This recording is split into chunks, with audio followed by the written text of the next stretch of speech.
선교와 패러다임 시프트 10장을 살펴보도록 하겠습니다. 자, 이 패러다임이란 용어, 그리스어 파레다그마라는 체계나 구조를 일컫는 개념 또는 법례를 의미하죠.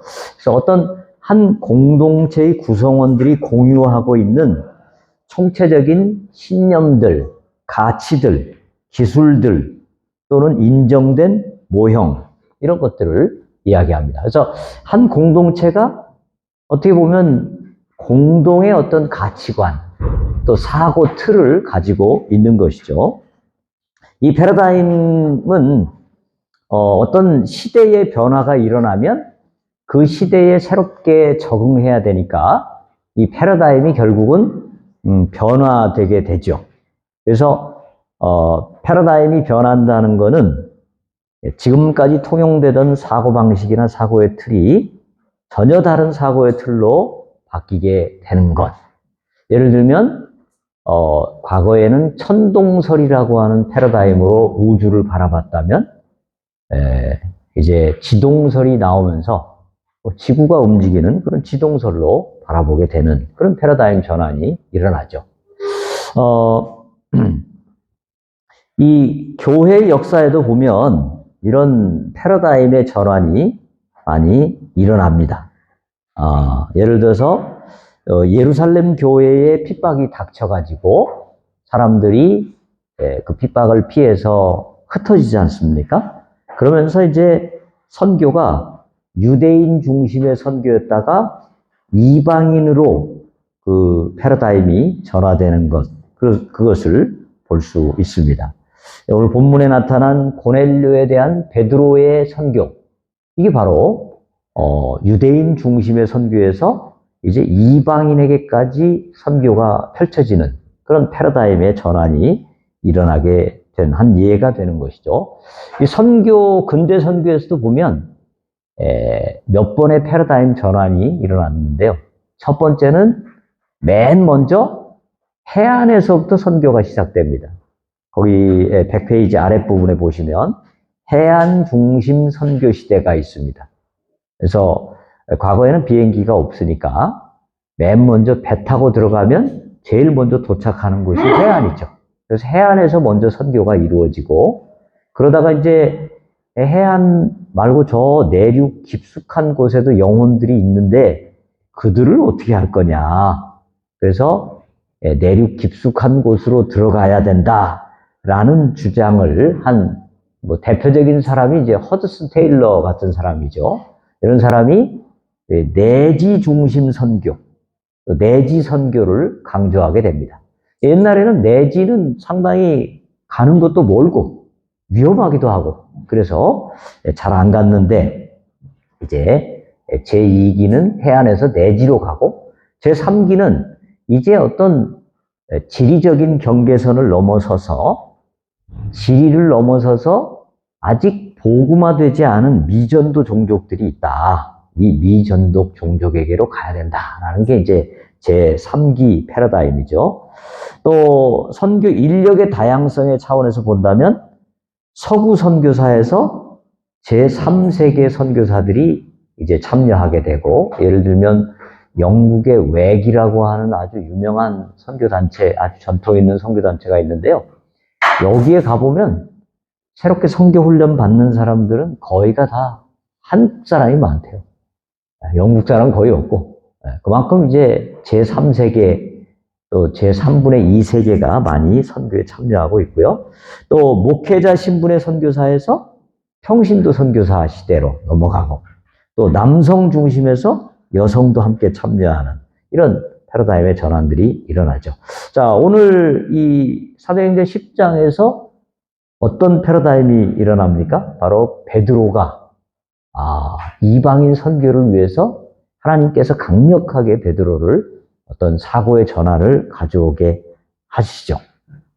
자, 뭐 잘 아시는 대로 환상 중에 뭐 먹지 못할 것들이 막 내려와가지고 그것을 이제 먹어라 자꾸 그런 환상이 나오죠. 자, 102페이지 넘어가서 자, 이게 패러다임이 전환되려고 하면 상당히 많은 장애물들이 있죠.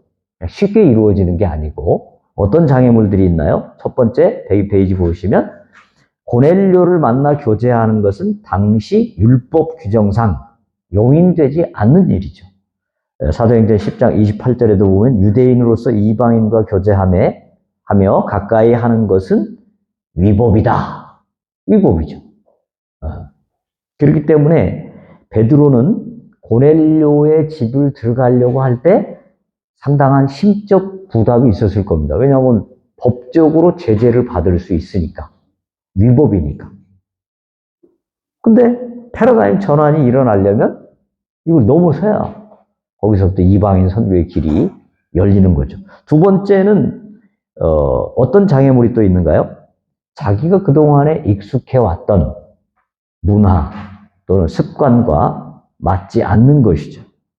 그것은 경건한 유대인이 도저히 먹을 수 없는 더러운 짐승, 각종 네 발 가진 짐승과 기는 것, 공중에 나는 것들, 이걸 먹는다는 거, 보통 어려운 게 아니죠. 여러분 중에도 게 이런 거 잘 못 드시는 분들 많잖아요. 그죠? 저도 잘 안 먹고. 집사람은 게는 둘째치고, 추어탕 이런 것도 못 먹어요. 참 불편해요. 추어탕 맛있잖아요. 이게 이제, 우리 집사람이 그렇게 좀 식성이 까다로우니까 딸들도 그렇게 까다로워요. 참 아주 고약해요.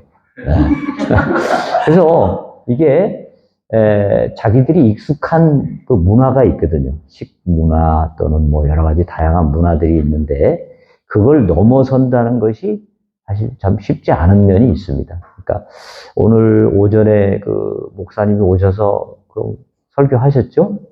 거기서 이제 중국 어디 갔는데 식사를 대접하는데 반은 파리고 파리가 완전 거기 가득하게 그냥 들러있더라, 밥솥에.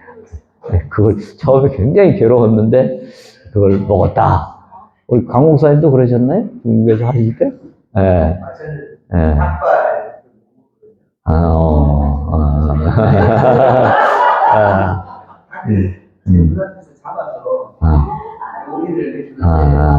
제가 그런 고백을 해서 준 거로.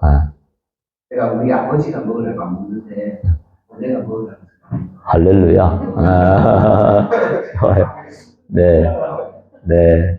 그래요. 하여튼 이 문화적 장벽을 넘어가는 게 굉장히 쉽지 않죠. 그러니까 유대인으로서 오랫동안 그 문화를 가지고 있는데 넘어가기 쉽지 않고. 세 번째 이제 103페이지 넘어가면, 고넬료를 만난 후에 주위 사람들로부터 엄청 심한 질책과 비난을 받을 것. 너무 뻔한 일이죠. 실제로 11장에 가면 이제 베드로가 힐난을 당하잖아요. 비난을 당하잖아요. 네. 그게 굉장히 어렵고, 물론 이제 예루살렘 교회는 베드로의 보고를 듣고 믿음으로 수용을 했지만, 사도행전 15장에 가면은 이 베드로의 리더십이 약간 그 야고보, 주님의 동생 야고보에게로 넘어간 것 같은 느낌이 들어요.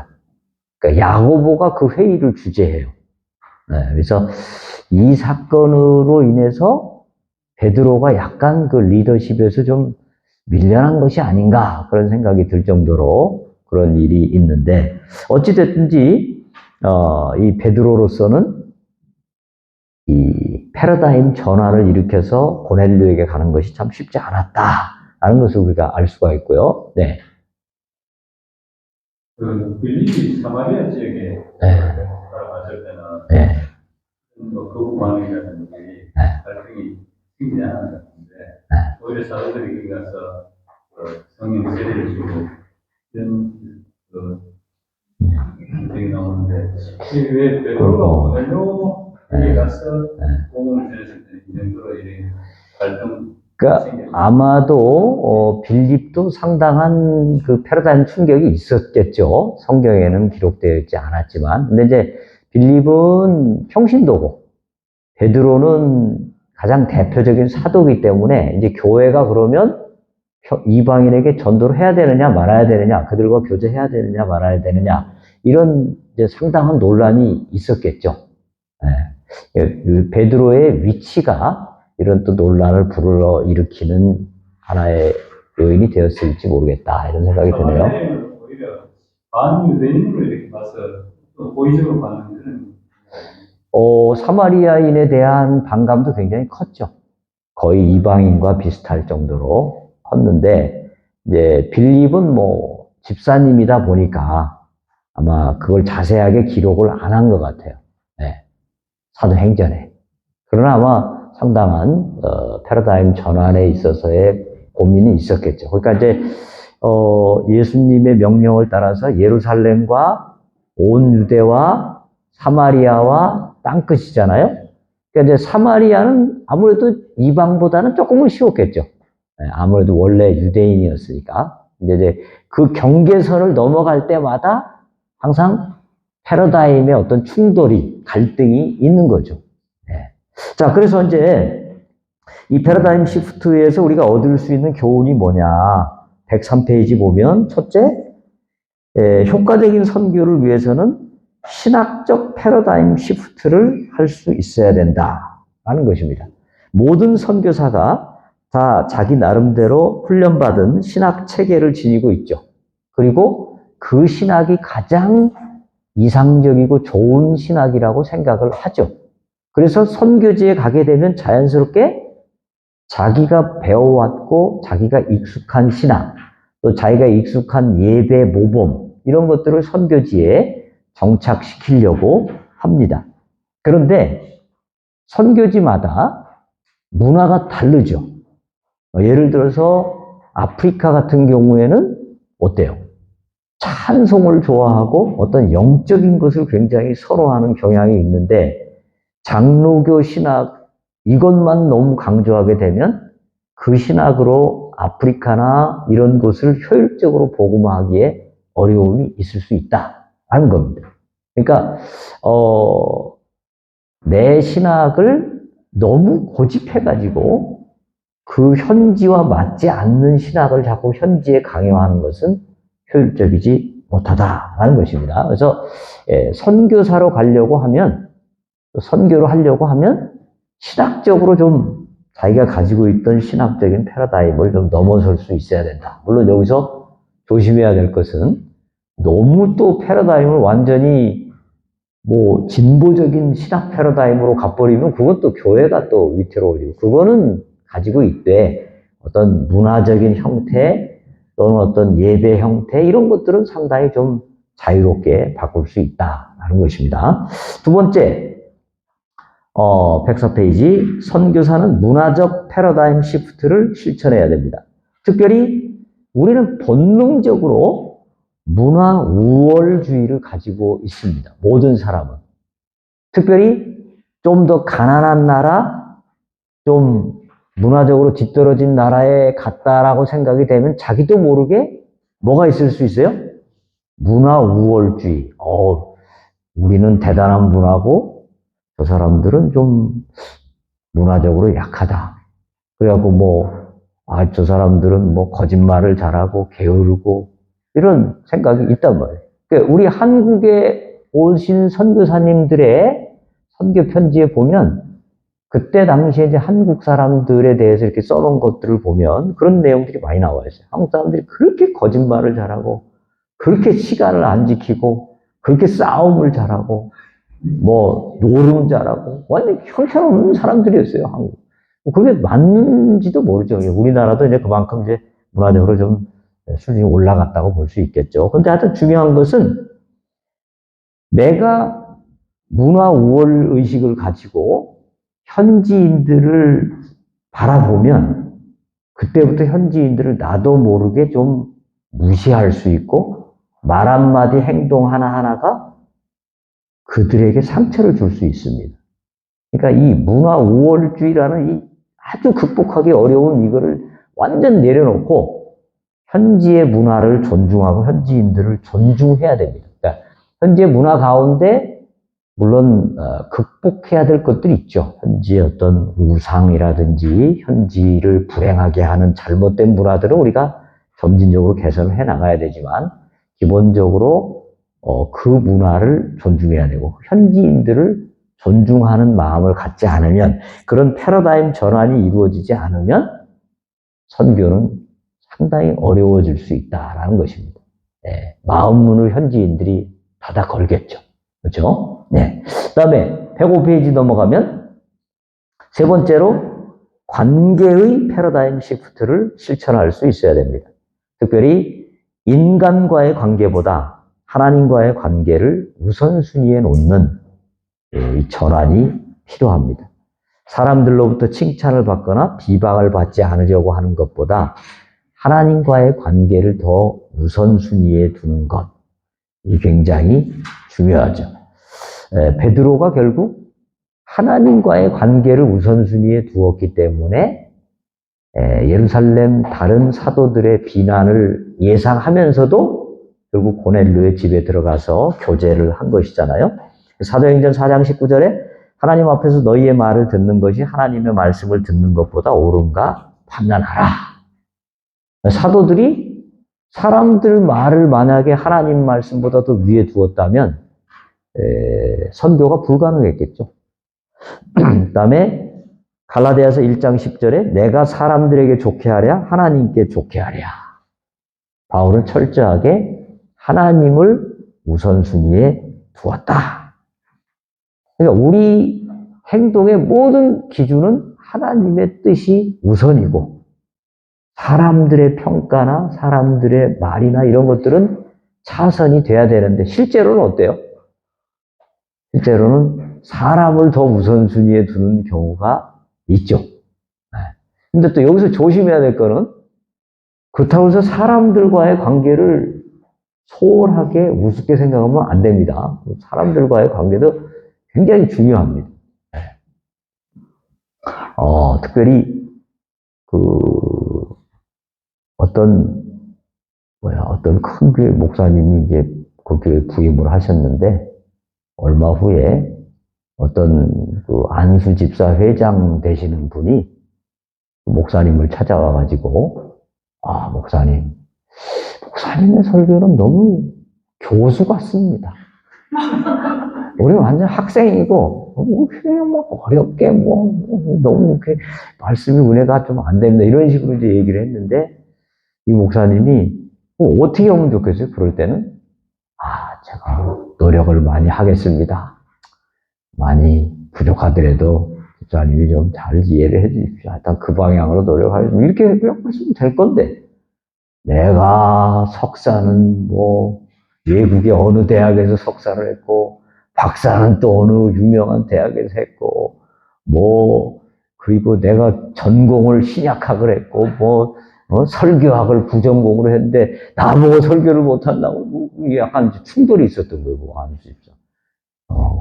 저기 하고 그러면서 이제 그때부터 이제 약간 좀 교회가 좀 미끄러지기 시작하면서 문제가 된 그런 얘기를 들은 적이 있는데 사람과의 관계 중요합니다.